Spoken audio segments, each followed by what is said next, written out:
Good morning mga sano, happy Sunday everyone. So, kasama pa rin sa aking home cooking.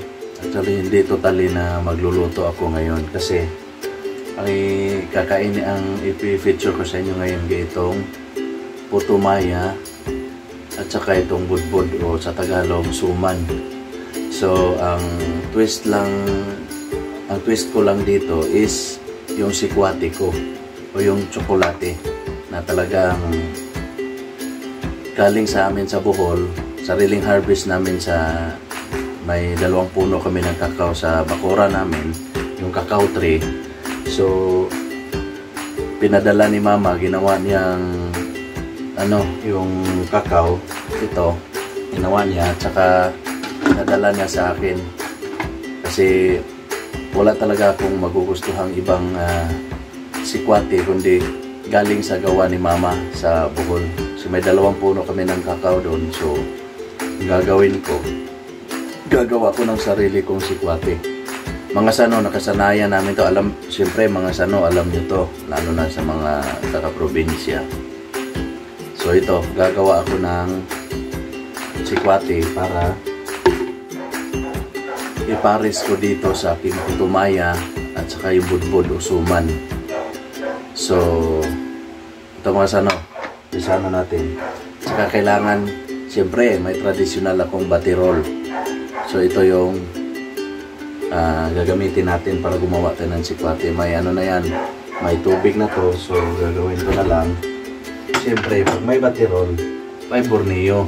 Ito pares para pang mix. So, traditional itong gagawin ko. Mga sano, traditional. So, ayan. Siyempre, ayan. Wala natin yung apoyan na natin. Ayan. So, tansyahin natin. Tatansyahin ko yung tubig. So, ayan. Dadagdag lang ako ng konti mga sana para 2 pirasong tabliya yung nalalagay ko. Sa mga sano, take note. Ito 1 piraso. Huwag niyong hayaang kumulo ng masyado yung sikwati niyo. Isa yan sa teknik ko o sekreto ko. Hindi na yung sekreto. Isa sa mga teknik ko pag gumagawa ko ng sikwati, hindi ko masyadong pinapakuluan ng matagal para kasi huwag natin hayaang lumabas yung pinakamantika ng kakao. So ayan. So ito po yung si mama ko lang po sa Bohol yung gumawa nito, homemade at saka sariling harvest namin. Wala kaming farm ng kakao, 2 puno lang sa likod ng bahay namin doon. So siyempre hindi naman nawawala ng bunga kasi naalagaan din. Tunayan nga doon nga lang yun dumadapo yung mga manok pag gabi. So ayun, so ito yung produkto niya. So pinadalhan ako. So gagawa ko ng sikwati ngayon. So habang minimelt natin yung sikwati ay yung tabliya sa mainit na tubig, saka natin i-mix nito pag lumambot na or magano na siya, matunaw, saka natin i-mix para madali na lang. So I'm so thankful na hindi na ako bibili ng tabliya kasi may sarili kami gawa, si mama. Saka yung mga nabibili hindi naman sa pang mamata ng tabliya nila.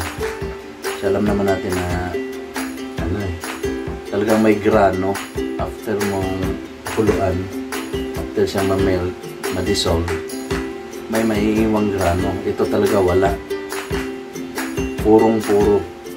Saka nasa rin yan nasa timing ng pag sangag, yung parang magprito ka na walang mantika, yung pagsangag bago balatan.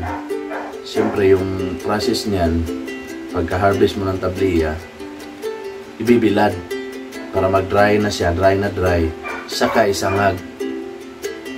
Tapos pag dapat may timing din yan eh. So pagkasangag, matatanggal na yung balat sa mismong butil ng tabliya.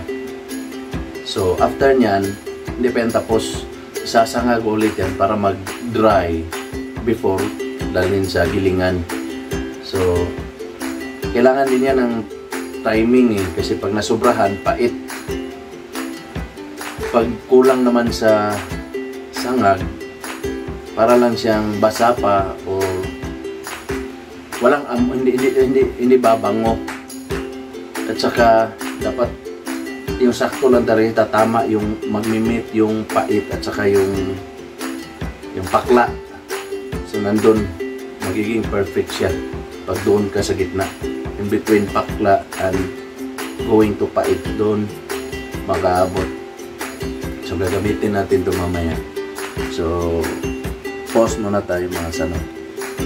Mga sano, since matagal pa to, medyo matagal pa, ipapakita ko to sa yung product. Luto, gawa ni mama. Ayan. Gawa ni mama. Na tabliya. Pure yan, kita nyo, yung walang hulma, walang proper sizing. So ayan. Gawa ni mama. Thank you mama. Shout out sa mama ko sa Bohol. Tsaka mga taga Bohol. Para si Katona Bohol. Saka sa inyo mga nanonood ng vlog ko, video ko. So huwag niyo rin kalimutang mag-subscribe. Ayan. Ayan. Oh. Purong-puro. Walang halong chok. Siya nga pala, pasensya na kayo sa itsura. Kakagising ko lang. Wala pa akong ilamos. So ayan. Tuloy lang yung vlog kahit walang hilamos. Ayan mga sano, gumagalaw na yung tubig. So antayin lang natin na medyo malambot talaga para hindi didikit na lang yung tabliya sa batirol. So pagka ganon, talagang mix na mix siya. So traditional way of making sikwate.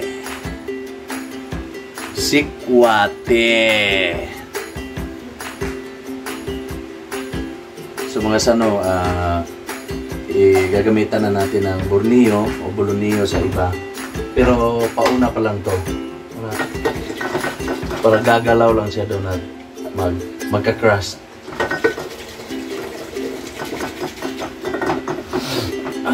Bango.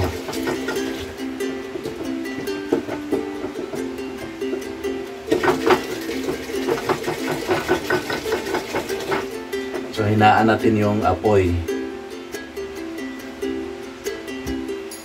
Kaya sinabi ko, huwag niyo masyadong pakuluin para hindi magmantika. Hindi siya oily. So yan ang bula. Kung siya papakita ko sa inyo yung bula. Hindi pa nga natin siya na-mix ng masyado. Pero bumubula na siya. Ayun. Yun lang. Ayun o bula.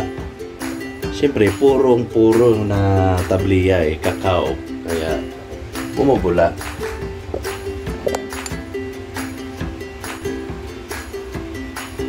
Yan, bulang-bula. Bula. Mix ulit natin. It's our traditional way.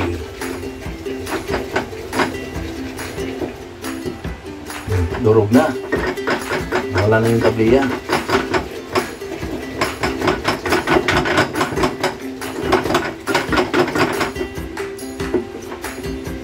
So at this stage, pwede na nating i-off yung apoy. So mix na lang tayo ng mix. At ng so ayan. Kailangan mix na maigi.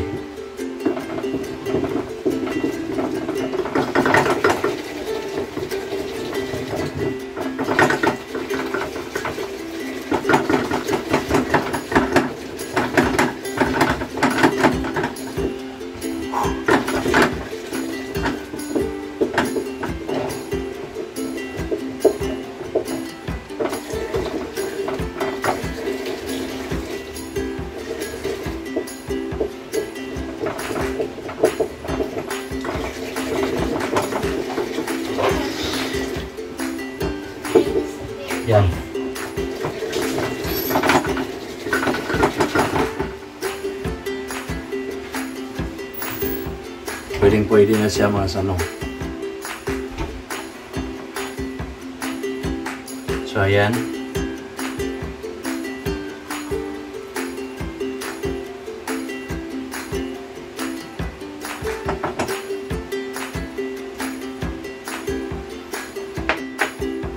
Saka haluan natin. Kasi hindi ako naglalagay ng mas masarap dito, maganda dito brown sugar. Yan nasa dish ko. Pero ako hindi ako naglalagay ng sugar. Oh, baka naman dyan kung nakikita nyo to.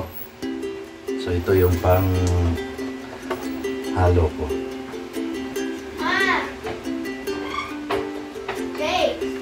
Oh, super puno. So i-mix natin siya. Ingat kayo pag uminom kayo ng sikwate mga sano, kasi yung sikwate hindi yan umuusok. Akala nyo malamig, yung pala super init.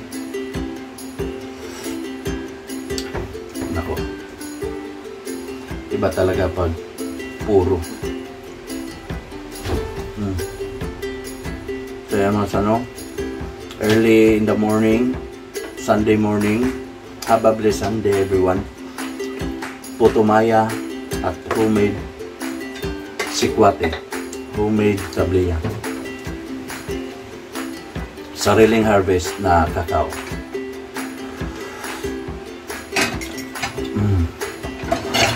Sarap. Yan mas ano, medyo puti na siya kasi nilagyan ko ng gatas. So huwag niyong kalimutang mag-subscribe at saka i-view yung iba kong video na food trip at saka yung mga home cooking natin. So, thank you very much. To God be the glory.